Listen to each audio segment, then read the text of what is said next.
Another Malakan Yam we canal the Alton Contilian Carwine was a Nuer online TV channel. Con Banarate Queen and content channel Karawish Fangak. A Kajan Joe Mem Conalinga Bane Tung one Banakalinton Kadwabadana Nakanwere. Angam Nangwere Rewish Fangak video and content channel which online. Bana Jome Bana Jelinkel, a can conu Niam Jirama Jidit can online TV channel Gurajan or Jinder Chonkel ke Nuer online TV. They recommend the notification bell there is a twine major amajidit kader channel but there is support. A job con lingua same and wale a chunk wero kapai bakal run kinna dangro with a jendangro with the Bana Jome Bana Jelinga guac dobadan de corner linkaja. Bukona ling go no jin bidin yak nasin cokin. A jo linkona guasame ke tadana chikon wana linkaja. Jana ngajano ka kor penete paiwa a chikurcha talk kam nori Kenetet. She come work and a tat kenyam. Oh, she kill me yadit chana chagajak. Natin chajak, katet, kana bishop force. Chagajagre weaken you fan gakapum. And when me, chicken worry gan a cap, a lagan worry. Dear Jessia gan wearing koya next yakanen. Can gan wear a toe, nakake, a woody shall care, a general panaromi. General paromi. General paromi. Gerald Paromi jene wutada ki dol ki wutchole ajaram nana tigetet ko banweri bakanak no wuda me gwade dane chikan weri kana kep ko je wa chikan ka chuna kandial loteram chikan pel kan weri no ngai kon dial no tet tiken ki tiken kan wertin taka fanga no bigan wer bigan kanak amitin chere kanetin kon shal kebar lakan weri kan kanen shang kan tiat pankin mishikan chak taka gwad medekan warna ka jeshit ka meje tuogan tama sikan wari kan gade pal ko kon ban rodan la tuok yitiye ka dana ti ko ken la kan alar no chana mundian chana jamach amma jamai kon mundian kwala kuch mai kon edi kon mundian mai kon kone ko ken la kan kona nagi yobu kula pot kachi kona jian ngwasemo branchu jian ya misho kuon tong mi che jen che ko gwa ber be ko la no e chane jo nyunda kana kana nuare ente maram dana ban ngai gwa se me ejen wude shal ka me paromi e general kel mishala let wude shal ka e johnson ulun ejen kwer agwele force no johnson ulun chane ngaji no jen charge promote ene alo ramdan de disarmament de carried out ki dara mai dara ko ke ka greater penal ngai ne je gwan wona na tat kwi kelong population den kwi kan ka minority but ka minority ti jek kene de jegalong mi ci karen je gwat wangana mi ci kan jek cikan yapal a shan na kan ye yene de ala million to de kan yenak mi chaka yenta ga gwat mi ci kan jeg yene de kan de kana na ka je den ta din ka bar kan dai ka jiga no gwat da nan tele ka long kan ti chwal ka tati tel mu de kan lel chenga kel duma mi shaga moy ka bom alote ka gondian mi siguru en laptan chit ko mentam mi siguru en mat ke kiran tam ka jankel te de kan sikan warnak ramadana bana ngak ke jen gwaze me man kan wer ka tede kene dangro e general paromi e kan wuri shal ka me general johnson oloy e kene dangro tin kone na kan were to gor ko no bana je ngaje gwano sha kon nek lora bang na ko kon ko kene ti kene di sha moy ka meti dit char moy ka meti dit kan na ko kon kareo ken kana calculate ken ka char ka mandana to niam no mum buto ko gwasan to niam ko kon ka kel tie kon ka kon neighbor ka kel min na ken kon tama ken ci ga char ka mandam to niam no mum buto ko ka gwasan to niam de kan la kon calculate bane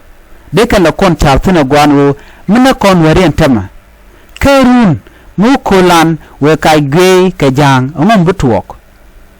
ko mu jangro den yo jogrun ko na me cha tuge ka doma gwa yene din konta na kaneken la ngwange buku be yamuch ka duo mi biya le ni jig bokane to de tare gojen wala no taken ka pa site ki upper end so tika gwam gwa digan ginyo no tika wi kondora ki taken wi pam a wi ken kon pin kon shal ken wore ken tat kwikena ken ka char ka mandana tanyam mande kon ku laru dan jene kon wore misha kon nek telewiya mu gora chana gini duwa badana de kon ta jere kan let ka kone duwa de kon lo keje ka kor nini tentaniam kone kon chaga nek cha to kan tama dunu ngu mbana char tactic dana lengu yitsi ga dan mishi konak e ko shaga mu kamach ko tamurai ko na tama kirma yadit shaka mu kamai kan dial manken manken enran do te ate kamach so ko na ngaji no pan eno cha doron chalke fanga ka nyo ma kap ka January ko chenge dan me shi na buktin garen yale tinaru jamaat ka pom no pan cha ka nyo ko mu joy ka ka juchendit ken video nin ko nen yan ke January cha ga nak tin chika nyin walaka agwa be dane shiwa we shi kon ka kula share ka rudan ken video nin kon January nak tin ko ta nor wa kam ka ta nor boke de ni ka ka kel kan tin kon tin latet ko kene ni nanga to mi by the ke de ni SSPDF de ni SSPDF tiga tena manan were kon cha weekend cha ka nang netin kon tere ke juba were content cha mu ke yo kirma yadit were content cha mislead tiga tin kan were to mu cha ran ji gwa ko ta tele ko jin ma da tele je mu cha yik ta gwa ke cha da man cha na gwa din ke che yo ji gwa chul je ja pele ta dia na kel kan jorati ber kan ta ka kan kel tona redan kon werkan ko rudan ngejo gontaran ngum de kon let keje ke gontaran de kon tere de keje ko mi ngi jen won nam ramme gonta la do nege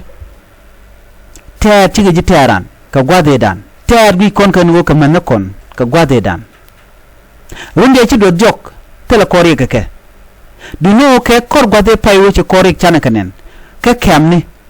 ka malakal ka unimis ka poch ci kon liya dane ci ko naga je ci konanen ko kon wala kon te kwa karami mo munna kon mu kwa dwal wala loko dong baji ko beru na mo amute ko kon were neti na ko kon kan kon na ka jek cheng na kan shek bukan na ka nag mu jek bukan ngok tel gwa ma kan chikana mu ngok pointe e wudi no bukan la da jek bukan wanga jini ka mach kon di kon chara gwa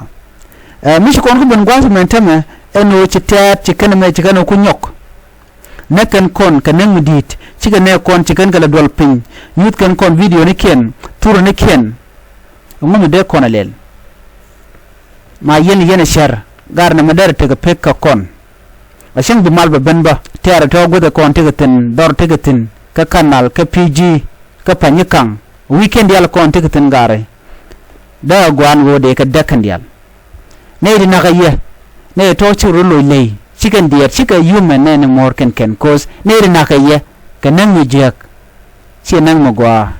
mi chigaran kapte rampel kana ngona kon wara mi ko na kablo kon apel we cha ja tep ka jan lere me mugu kon lingane bana gonta ran bana janga jeno wude shal ka general paromi me kana general johnson lin biya ngaje no ka kenetin kon tin na ko kon no a kenetin kon tin na ka kon dundo loy kon chana ka palpin ko kwik kon gwa da tenyam anu batedi an kore ci to pan shewe gwa ko sha ka juj anu de ka juj ta ka long regdan jene regdan kan wer content re ke juba tintere kum ka kirma yadit ka dwal dan te ke ko dong misran chero wikre kum ka dong betel yu to bagat ka baga met ka je so laran chwa ko ne jwele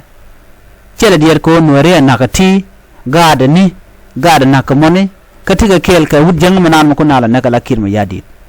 dumala kana sherbe antama titina de kan ka kapchong de ka chara de kan kir jogo no mala de mo shimu kwa to kon ke de ni wer batita kel ka jang antama kare de ni content kwa ko nek SSPDF te ga wer to kwit mandan let kana mi kwa dwal ko lugu jeno de odor ma de ri luk ki ngum to ka ke duno cha ka mo ke yo ko be konak die nen gonna kondial entama la nuer la ka goike mitega nuer nan ka fangak tu nan nuer na ka fangak ba nung ne ne ko kende seje fangak mite nuer nung ka nasar cha nung ne jinasar don ban jipin tiyo kan ba nungo so jan ta dan le ro de je mitega nuer tu na nak nika pa nika mayom ba nang nuer je kan bon jan ro ba nan goike na ga je cha ne kun cha ka nan gare je mo ko de lo den der je ne metak ti mala yos ka jan kuma na mo man goro kon gome tieme ye naka dana chana kon karamadan na kon general paromi kana ne ka tinchal ka golek force ke SSPDF men biya kula ngaje ne ko tet ke jiti ka dan shi kon bidier ko gwade abene balle la tam dan bo tet chicken bi shema gwade dan enin bi te kel ka jan kel jan dong bi ka kenona ko mu kon dal ko nyin kon ka jang ko gwasen be okay bay ngaji no ci kon dal kon were ko student ta yar ene kon tin ci non yo jo me gor jen wo de yen link do ba dan ci link ja ban ñew dik leer ka leer mu do dien ka kuiten konti lat ko rodien ani be ta kamal